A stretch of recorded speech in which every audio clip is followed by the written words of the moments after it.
Along with their store in Chula Vista, this Albertsons store in the 4400 block of University Avenue is slated to close in February, making it the largest grocery store in what's considered a food desert in City Heights to close.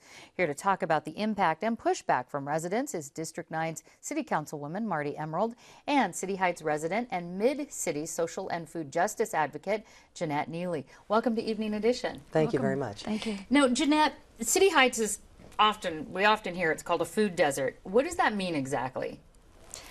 We have half of the number of grocery stores, full-service grocery stores, that are considered normal for the rest of the nation. Normal as in enough produce, enough full fresh... service as in they have the produce, they have the meat, they have the bread, they have the full nutritious selections.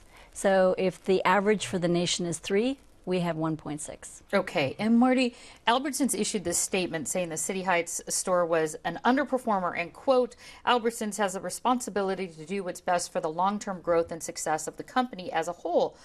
How do we know if a store is underperforming? Well, without looking at their books, we don't know what the standard is.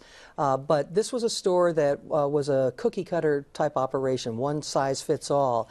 And much of its merchandise was geared to general population, not to the incredible diversity in the City Heights area. We've got people there from just about every continent on the planet. They have food restrictions, certain cultural norms for food. And so Albertsons made a business decision. Now, the city has to make a business decision as well.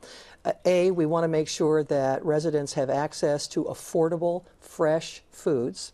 And we also do not want a 60,000 square foot hole in the middle of this community that is already struggling to keep economic development going. And I want to come back to that, but before we do, I want to ask Jeanette one thing. I know First Lady Michelle Obama visited City Heights a few years back to highlight the fact that this community was emerging from this food desert status. Outside of Albertsons closing, where does the community stand now as far as in regards to access to fresh food? Well, we just started a community garden in my neighborhood, and I have chickens, and my friend has bees.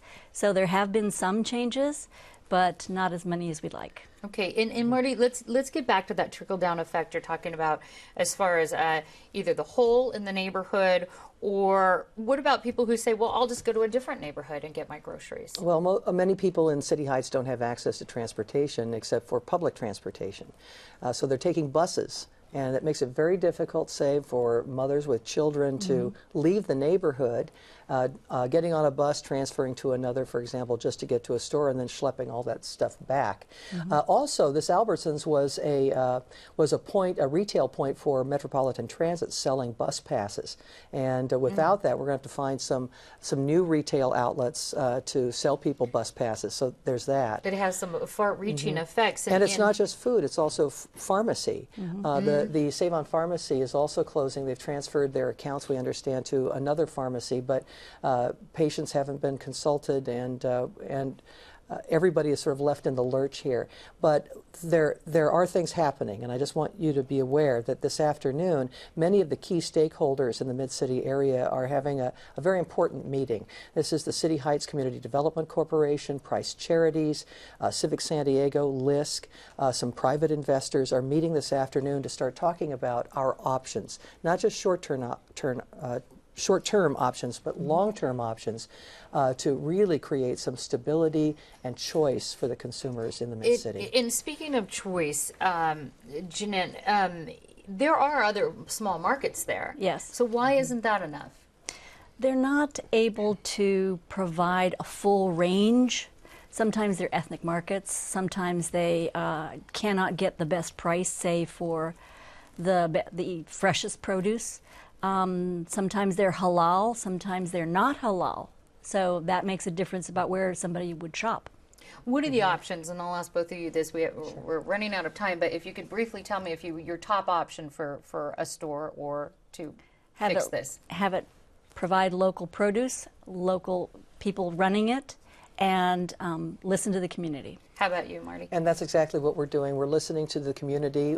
If anybody has ideas, contact our office at our website, martyemerald@sandiego.gov. Also, we will be working with stakeholders, investors, and the company that owns the property to negotiate the best solution for the community. All right. We're on this, and hopefully this will be a catalyst to create something new and really productive for the community. Okay, Councilwoman Marty Emerald and community advocate Jeanette Neely, thank you so much. Thank you so much.